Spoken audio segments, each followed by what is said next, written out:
Oke. Oke, Ahmad Z. Baik. Menurut Al-Quran surat Yusuf ayat yang kedua. Bang, Anda membunyikan suara yang lain kah? Karena balik lagi ke saya loh. Oh, bentar. Nah, udah.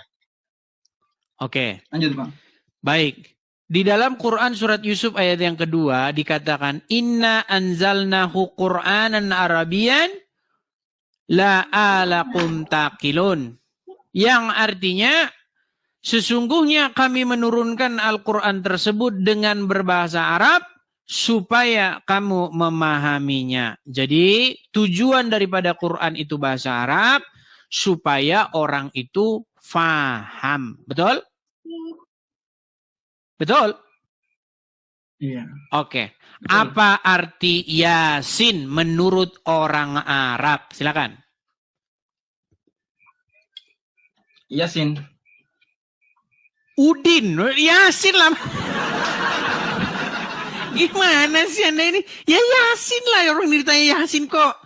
Gimana? Yasin itu, Bang Edis. Yasin itu hanya Allah yang mengetahui aksen katanya. Hanya Allah yang tahu. Gini, Bang Edis. Makanya saya bilang teman-teman, kadang-kadang memang kita ini berakrobat. Bagaimana mungkin Allah menyurunkan Quran dalam bahasa Arab biar orang Arab paham? Sementara orang Arab sendiri berkata hanya Allah yang paham.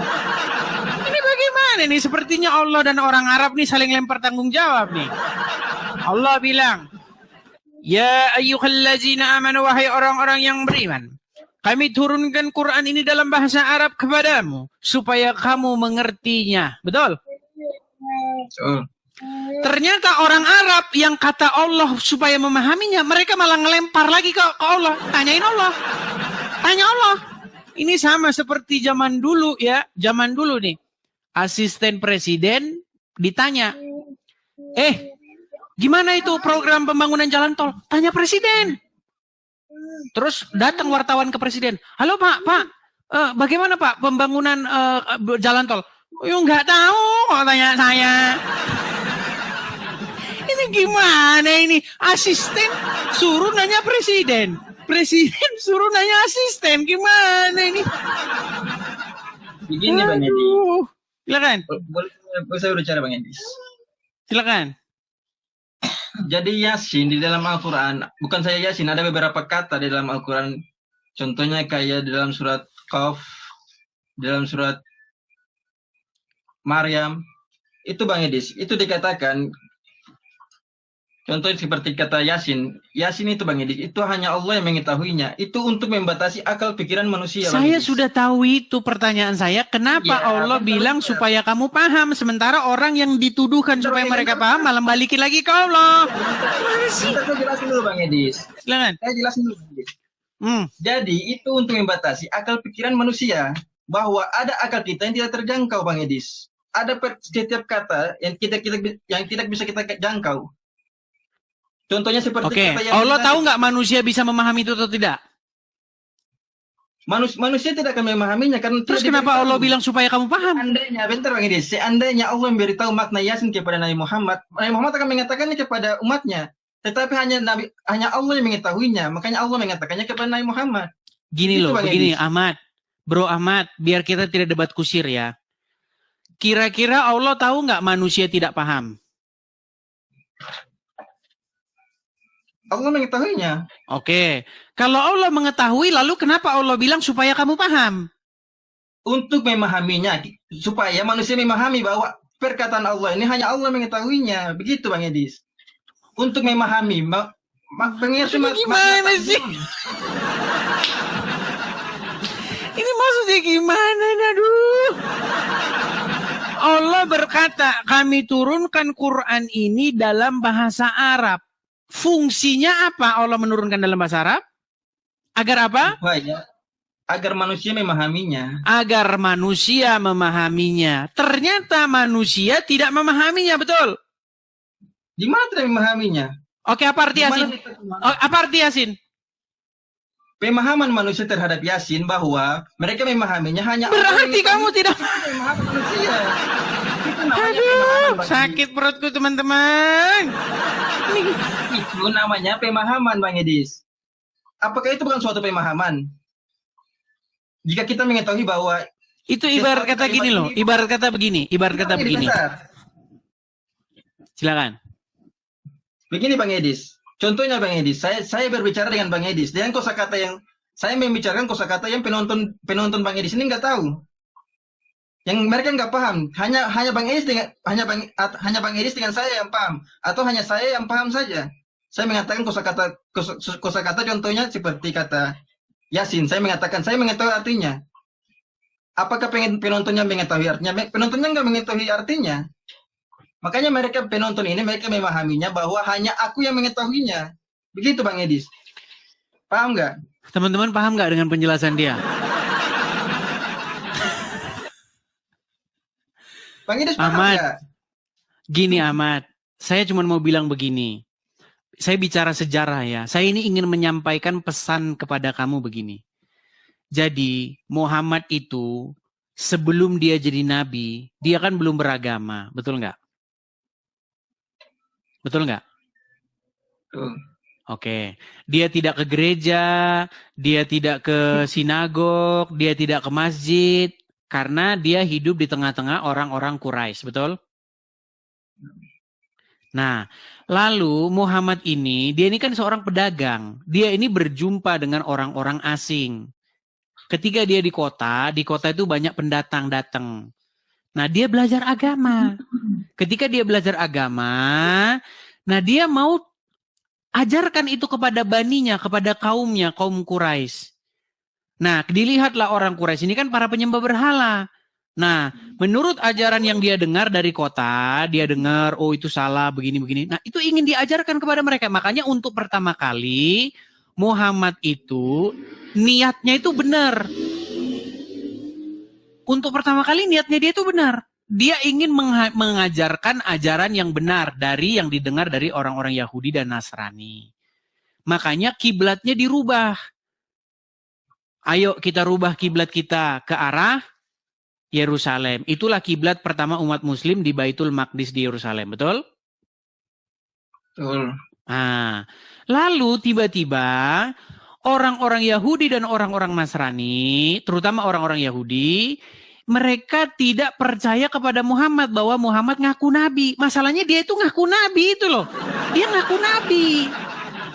Seandainya dia tidak mengaku nabi, dia hanya mengajarkan supaya ajarannya itu ini loh yang benar, jangan menyembah berhala, begini. Itu orang Yahudi pasti menerima dia. Ketika dia mengaku nabi, akhirnya dia ditolak. Akhirnya dibalik. Dia baru ngarang agama baru namanya Islam. Nah, makanya dia terinspirasi dari kitab-kitabnya orang Yahudi dan Nasrani ini. Makanya ada cerita Musa, ada cerita Abraham. Cuman udah bentuk model gado-gado. Nah, yang mau saya sampaikan kepada kamu begini. Sebenarnya yang benar itu adalah Injil dan Taurat. Jadi saya memanggil kepada Anda Ahmad, ayo segera tinggalkan agama Islam, marilah serahkan dirimu dibaptis dan menjadi pengikut Yesus. Itu yang saya sampaikan kepada kamu Ahmad. Yuk, jangan kamu tunda-tunda lagi yuk ya. Segera dibaptis ya. Boleh saya bicara, Bang Edis? Silakan. Bang Edis mengatakan bahwa Nabi Muhammad belajar agama ya, diajarkan agama. Al-Quran. Itu di mana katanya Bang Edis? Iya, diajarkan Al-Quran. Itu siapa yang mengajarkannya itu Bang Edis? Quran surat An-Nahl ayat 103. Silakan dibaca. Bentar ya. Bentar Bang Edis. Quran surat An-Nahl ayat berapa? An-Nahl 103. Silakan. Bentar ya. Quran surat An-Nahl ayat 103.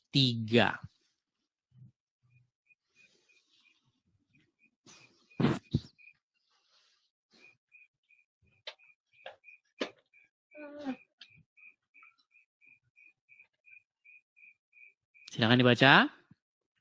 Sungguh kami benar-benar mengetahui bahwa mereka berkata. Di sini yang berkata ini Yang mereka berkata ini adalah orang Quraisy ya Bang Edis. Para penuduh-penuduh itu, ya. Iya, orang Quraisy. Sesungguhnya Al-Quran hanyalah diajarkan kepadanya Nabi Muhammad oleh seorang manusia. Bahasa orang yang mereka tuduh bahwa Nabi Muhammad belajar kepadanya adalah bahasa Ajam, bukan bahasa Arab. Padahal ini Al-Quran adalah bahasa Arab yang jelas. Oke. Jadi ayat itu mencatat adanya penuduh-penuduh di zaman Muhammad hidup bahwa Al-Quran itu diajarkan oleh orang asing kepada Muhammad. Iya, Mas. Betul? Yang saya tanyakan. Sebentar, biar saya selesaikan. Padahal ini sangkalan daripada Allah nih. Bantahan daripada Allah. Padahal mereka itu kan orang Ajam. Orang Ajam tuh orang asing. Mereka itu orang Ajam. Bagaimana mungkin kau tuduhkan dia yang ngajarin Al-Quran? Sementara dia bahasanya bahasa asing, sedangkan Al-Quran bahasa Arab yang jelas. Betul? Betul. Nah sekarang kita ambil kesimpulan. Benarkah Al-Quran bahasa Arab yang jelas? Atau bahasa Arab yang nggak jelas seperti orang yang bahasanya campur-campur. Orang Ajam itu bukan berarti dia tidak mengerti bahasa Arab. Orang Ajam itu artinya orang asing, tetapi dia itu ngerti bahasa Arab sedikit-sedikit. Contoh. Pernah dengar nama Majid? Majid tahu Majid? Al-Majid. Dia punya Komal juga, sering siaran. Tahu? Pernah. Dia orang Arab. Nah, tahu. Dia orang Arab. Kamu lihat dia bisa bahasa Indonesia kan? Tapi kadang-kadang dia ngucapin kosakata yang kita nggak tahu kan? Karena dia memang bukan orang asli Indonesia, jadi bahasanya agak-agak campur-campur. Begitu. Saya kasih contoh nih. Ada misalnya engkoh-engkoh, ya kan? Jalan-jalan. Ya kan? Engkoh-engkoh kan biasanya pebisnis handal. Hanya ini berapa ini goceng? Ini goceng. Karena dia nggak ngerti ngucapin bahasa Indonesia nggak ngerti goceng. Apa goceng nih? Jadi bahasanya dia campurin ke bahasa di mana dia datang. Akhirnya dulu di pasar, saya kasih contoh. Di Medan ada sebuah pasar. Pasar ini pasar internasional di Selat Malaka. Jadi orang-orang dari berbagai macam suku bangsa datang, termasuk saudagar Tiongkok. Ketika mereka datang ke situ, mereka dagang sama orang-orang lokal. Lalu dia bilang, harganya goceng. Hanya, ini harganya goceng, katanya. Apa sih goceng? Ternyata goceng itu maksudnya 50. Seperti itu. Ya kan? Nah, sekarang ada orang asing nih. Dia sering ke Arab nih. Sering ngobrol sama Muhammad. Ya kan? Dia bukan nggak ngerti bahasa Arab, dia ngerti. Sama seperti engkoh-engkoh ini, saudagar dari Tiongkok ini, dia ngerti bahasa Indonesia, ngerti. Cuman kadang-kadang dicampur-campur dengan bahasa dia.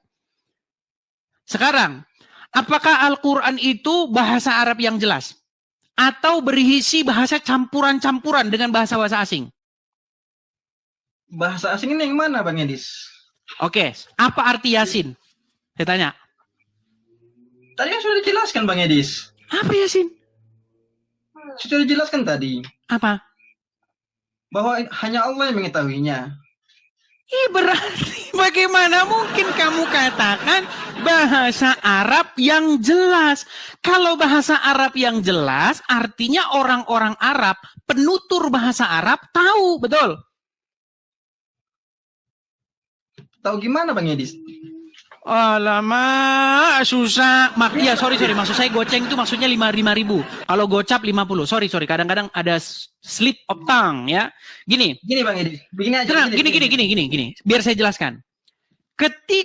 Ketika orang Arab itu berbahasa Arab, ada nggak kosakata bahasa Arab yang tidak ada artinya?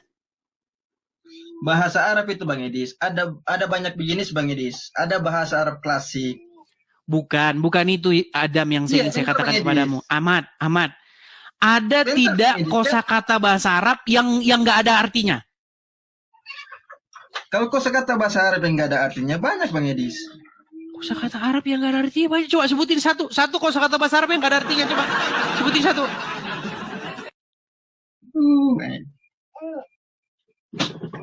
Ada kosakata Arab yang nggak ada artinya. Terus buat apa dipakai? Bukan cuman bahasa Arab aja, Ahmad. Gini, di dunia ini ada banyak sekali bahasa. Bahasa Batak, bahasa Jawa, bahasa Indonesia, bahasa Tionghoa, bahasa Mandarin, bahasa Jepang, bahasa Inggris. Semua bahasa di muka bumi ini tidak ada satupun kosakata yang nggak ada artinya. Nggak ada satupun. Sebutin bahasa Indonesia, kosakata bahasa Indonesia yang nggak ada maknanya. Sebutin satu. Kalau ada saya lompat dari Monas. Sebutin satu. Coba sebutin. Satu, sebutin apa? Sorry Bang Edis, bukan artinya tapi maknanya Bang Edis, makna. Iya, sebutin satu kosakata bahasa Indonesia yang nggak punya makna. Apa? Satu kosakata bahasa Indonesia.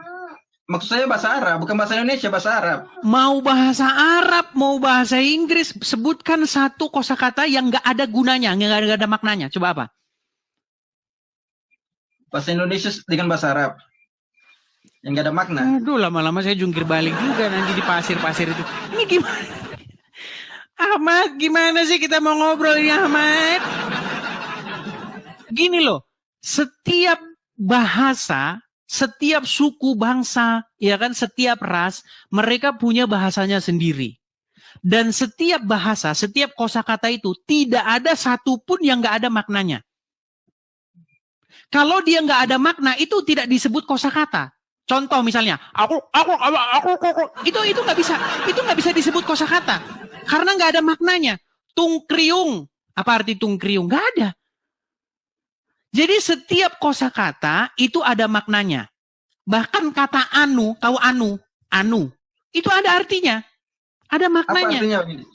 Apa maknanya? Baik, itu? kita kasih anu. Kita kasih contoh, anu itu apa? Bahkan kata anu aja ada artinya. Anu adalah. Saya kasih contoh. Anu, perhatikan.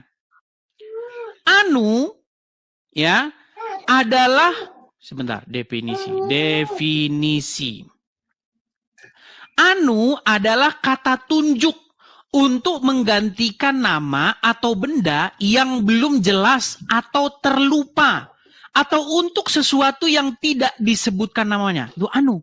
Coba, ada kan artinya? Ada artinya. Gimana? Maknanya apa? Menunjuk apa itu? Menunjuk apa? Ya, maknanya itu adalah kosakata ganti yang digunakan untuk menggantikan sesuatu yang kata tunjuk untuk menggantikan nama orang atau benda yang belum atau yang tidak jelas atau yang terlupa atau sesuatu yang tidak disebutkan namanya. Dalam bahasa Batak ini artinya adonang. Ada. Loh, kata anu itu kalau diterjemahkan dalam bahasa Batak nggak ada. Siapa? Si adonang katanya. Adonang. Apa adonang? Adonang itu ya anu namanya. Nah, sekarang gini. Yang mau saya tanya sama kamu, kalau bahasa Arabnya fulan, anu itu ada, fulan, si fulan katanya. Nah sekarang, tidak ada satu kosakata pun di muka bumi ini yang nggak ada artinya. Pertanyaan saya sama kamu, Al-Quran adalah bahasa Arab, betul? Betul, berbahasa Arab. Apa arti Yasin? Silakan.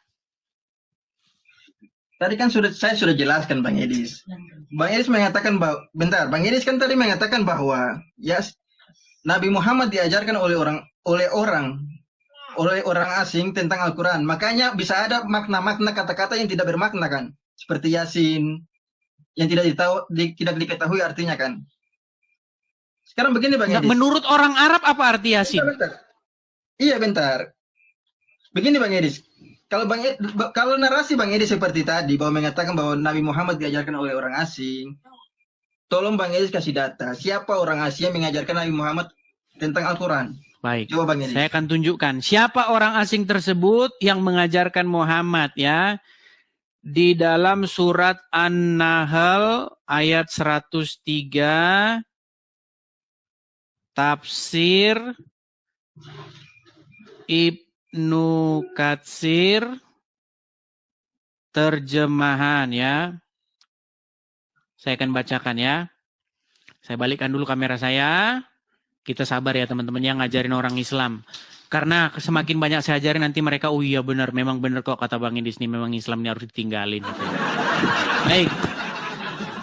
Aduh, ya challenging ya teman-teman ya. Oke. Ini adalah tafsir surat An-Nahl ayat 103.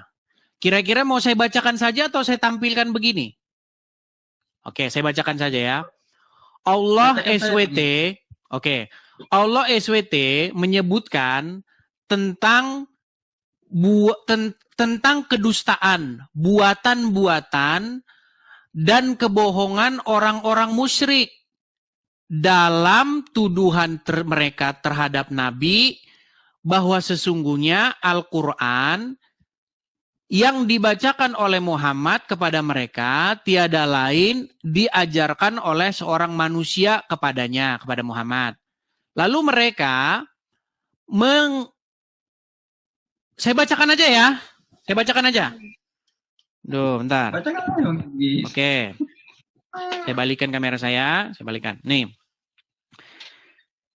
Oke. Dibacakan Muhammad kepadanya tiada lain diajarkan oleh manusia kepadanya. Lalu mereka mengisyaratkan kepada seorang lelaki ajam yang ada di antara mereka, yaitu pelayan milik salah satu puak dari kabilah Quraisy. Lelaki itu seorang pedagang yang sering menjajakan barang-barangnya di Safa.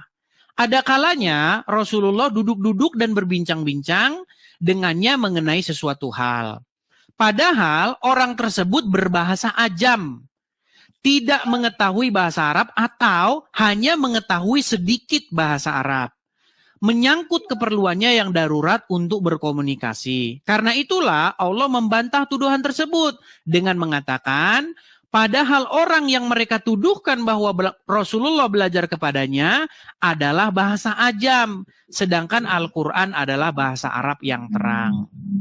Dengan kata lain, mana mungkin Al-Quran yang bahasa Arabnya sangat fasih, berparamas sastra tinggi, dan mengandung makna-makna yang sempurna lagi mencakup segalanya, yang menjadikannya jauh lebih sempurna daripada makna-makna yang terkandung dalam semua kitab yang diturunkan Bani Israel, merupakan buah dari pelajaran yang diterimanya dari orang asing. Bagaimana mungkin itu? Sedangkan orang asing itu aja bahasa Arabnya belepotan. Bagaimana dia mau mengajarin bahasa Arab yang sastra tinggi? Ini tuduhan Al-Quran nih. Ya kan? Nah, makanya Al-Quran berkata, nih, diriwayatkan dari yang lain. Hal yang sama telah diriwayatkan juga oleh Abdullah ibnu Katsir dari Ikrimah dan Qatadah. Disebutkan bahwa nama budak itu adalah Yaizi. Ibnu Jarir mengatakan, telah menceritakan kepada kamu Ibnu Muhammad At-Tusi telah menceritakan kepada kami Abu Amir, bla bla bla bla bla ya, dari Ibnu Abbas mengatakan bahwa Rasulullah pernah mengajarkan kepada seorang penyanyi di Mekah. Namanya Bal'am. Padahal dia berbahasa ajam. Nah, orang-orang musyrik melihat Rasulullah itu sering mengunjungi dia. Lalu mereka mengatakan, sesungguhnya Al-Quran ini diajari oleh Bal'am. Maka Allah menurunkan ayatnya, sesungguhnya kami, bagaimana padahal orang yang mereka tuduhkan bahwa Muhammad belajar kepadanya adalah bahasa ajam, sedangkan Al-Quran adalah bahasa Arab yang jelas. Ad-Dahak Ibnu Muzai mengatakan bahwa budak lelaki tersebut adalah Salman Al-Farisi. Dan seterusnya dan seterusnya. Ini banyak nih. Jadi riwayat-riwayat mengatakan Muhammad itu sering kongko-kongko, nongkrong-nongkrong sama orang-orang Nasrani, orang asing. Karena nggak ada orang Quraisy yang beragama Nasrani. Orang Nasrani itu pasti orang luar. Nah, mereka sering main ke Mekah, Madinah, ketemu dengan Muhammad. Muhammad diajarinlah Injil. Dari situ sebenarnya Quran itu asal-usulnya, Ahmad. Itu kan tuduhan, Pak Edis. Iya, tetapi tuduhan itu benar. Gini, tetapi tuduhan itu benar. Karena apa? Karena Al-Quran terbukti tidak berbahasa Arab yang jelas. Itu. Mana? Itu kan tuduhan, Bang Edis. Di situ kan tuduhan bahwa Nabi Muhammad belajar dikatakan kepada penyanyi, dikatakan kepada orang Yahudi, budak orang Yahudi. Itu kan tuduhan, makanya Allah membantahnya. Oke, dibantah dengan kata-kata apa? Bantahannya apa? Dibantahkan dengan surat An-Nahl ayat 103 tadi. Apa isi bantahannya? Kan dalam surat An-Nahl tadi Bang Edis, ayat 103 tadi. Dan sesungguhnya kami mengetahui bahwa mereka berkata sesungguhnya Al-Quran itu diajarkan oleh manusia kepada Muhammad. Padahal bahasa orang yang mereka tuduhkan bahwa Muhammad belajar kepadanya bahasa ajam, sedangkan Al-Quran adalah bahasa Arab yang terang. Jadi Allah membantahnya. Oke, bantahannya adalah Quran ini kan bahasa Arab yang jelas, betul? Betul Bang Edis. Oke, ternyata saya tanya sama kamu, apa arti Yasin?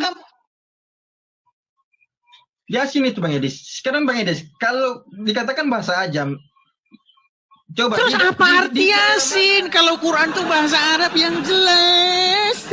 Gini loh. Gini Bang Edis. Sebentar, gini, tenang. Shhh, gini. Saya baca selembar surat. Oke ya, saya guru nih, guru SD. Oke, murid saya tidak masuk sekolah. Oke, terus saya nerima surat izin. Oke, saya guru di Bali. Saya lagi ngajar. Kemudian murid-murid saya, karena kebanyakan mereka itu lahir di Bali, jadi mereka bahasa Indonesianya fasih. Coba dibisukan dulu karena balik lagi ke sini. Udah, enggak ada. Oke. Saya seorang guru SD di Bali. Kemudian murid-murid saya itu saya kenal, mereka ini bahasa Arab jelas, bahasa Indonesia jelas banget karena lahir di sini. Nah, ada anak murid saya ini, bapaknya bule, ibunya orang Indonesia, ya kan? Saya nerima surat. Nerima surat saya. Kok suratnya kayak begini, campur-campur bahasanya. Saya tidak masuk sekolah, ibu saya tidak masuk sekolah dikarenakan I'm sick. I'm sick. Ini masa ini bapaknya ini yang bikin ini. Ini gini, dari tulisan saya ngerti ini pasti bukan dia yang bikin ini. Atau dikerjain PR-nya ini dikerjain bapaknya ini. Gini loh, orang itu bisa mendeteksi bahwa sesuatu itu, menggema loh suaramu. Gak ada apa-apa sih Bang Edis. Menggema suaramu. Maksud saya begini, Ahmad. Seseorang itu sudah mencurigai. Saya bisukan saja dari sini. Ya, kamu sudah mulai menyalakan itu biar kan. Gini. Jadi teman-teman, ketika orang-orang membaca Al-Quran, mereka sudah tahu nih, ini bikinan orang asing, ini bahasanya nggak jelas begini. Sama seperti saya seorang guru, ketika saya tahu murid saya itu ngerjain sendiri atau dikerjain bapaknya, saya tahu. Ini orang kok bahasanya campur-campur ini pasti bapaknya yang bikin. Saya tahu bapaknya dia ini bule ini. Makanya bahasanya campur-campur kayak begini. Ada bahasa-bahasa yang bukan bahasa Indonesia di dalamnya. Ketika saya mengklaim bahwa syair, anak ini kan saya suruh bikin tugas membuat syair, membuat puisi. Tetapi puisinya dia itu mengandung bahasa-bahasa lain.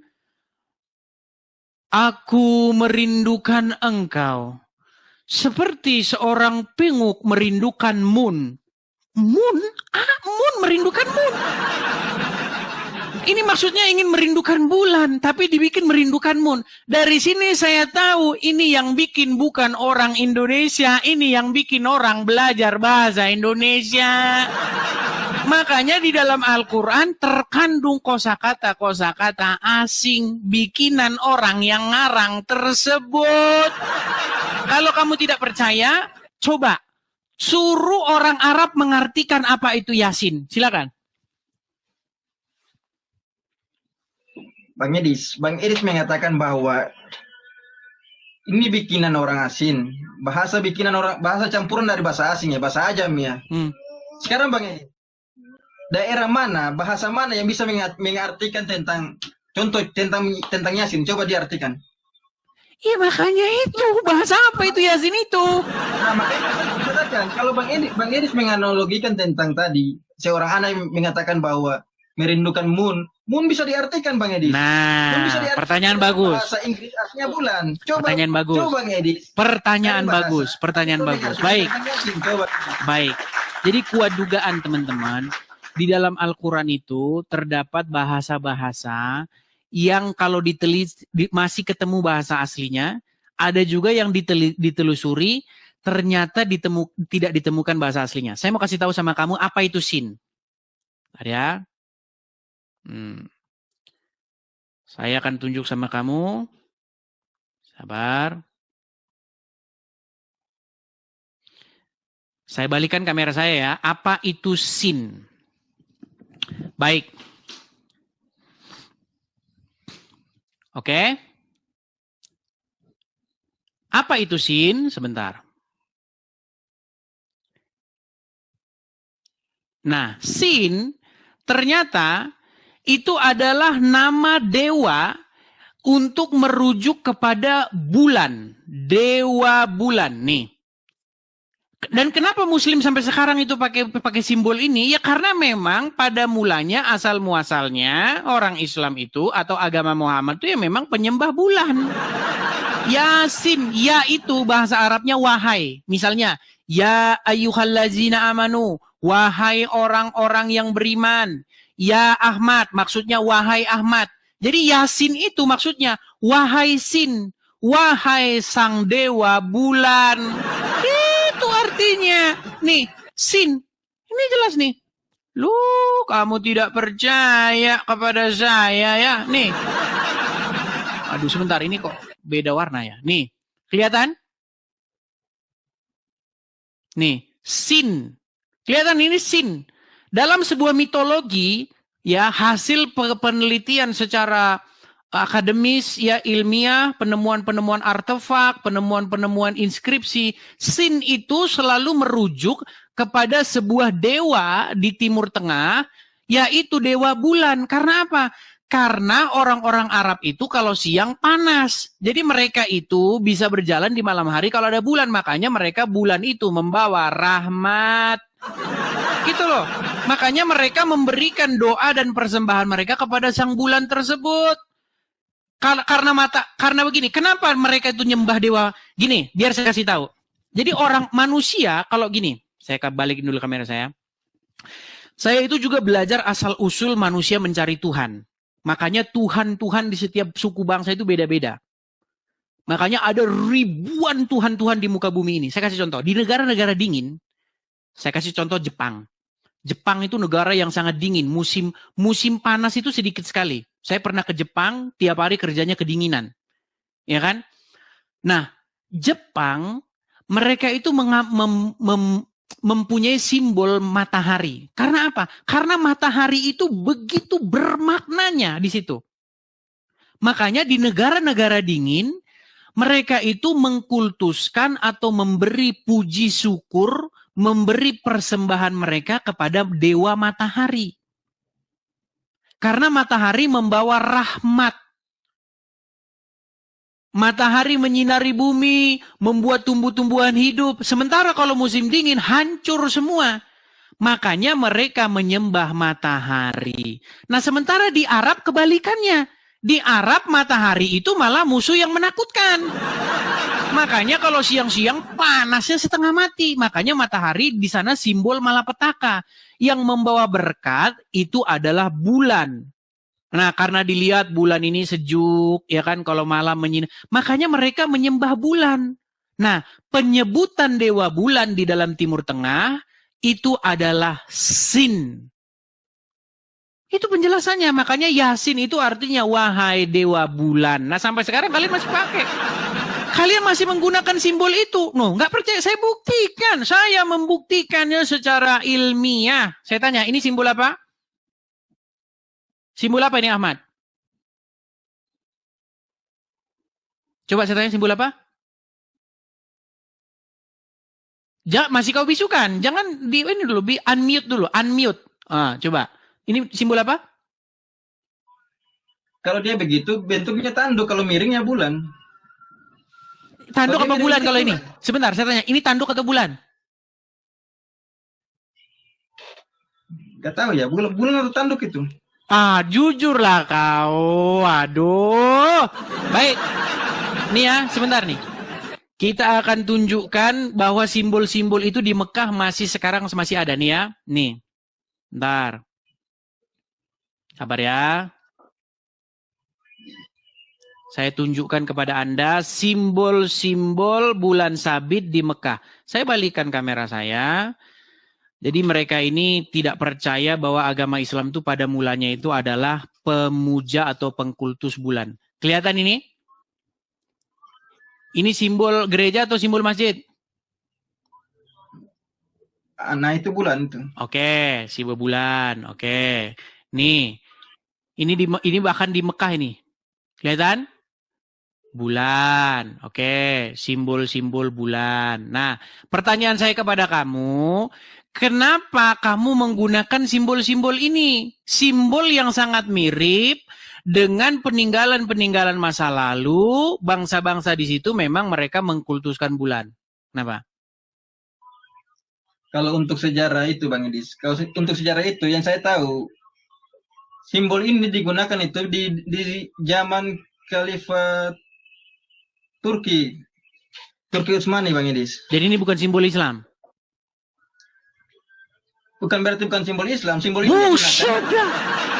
Jadi satu-satunya agama yang salah pakai simbol itu Islam. Kok ngeri sekali. Betapa tragisnya agama Islam salah pakai simbol, teman-teman. Ibarat kata gini, sebentar gini. Saya balik ke sebentar.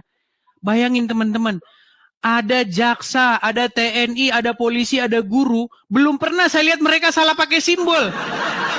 Saya belum pernah ngelihat guru salah pakai simbol. Guru yang dipakai simbolnya malah simbolnya jaksa. Bayangin betapa tragisnya agama Islam. Salah pakai simbol. Ya Tuhan. Astagfirullahaladzim. Ini bagaimana? Begini Bang Edis. Jadi menurut Anda Islam salah pakai simbol? Saya bukan mengatakan salah pakai simbol Bang Edis. Terus? Saya mengatakan, bentar Bang Edis, dengar penjelasan saya dulu.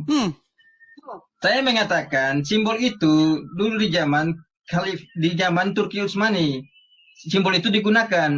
Ya, itu simbol Makanya Islam bukan? Ya, itu simbol Islam. Bentar, makanya di masjid. Dan kemudian di dalam bendera Turki itu ada simbolnya, simbol bintang dengan bulan. Begitu Bang Edis. Dan mengapa digunakan simbol bintang dan bulan? Kemungkinan bahwa bintang dan bulan ini berada di tempat yang paling tinggi. Makanya digunakan simbol tersebut. Begitu. Jadi orang Islam ngarang-ngarang sendiri simbolnya.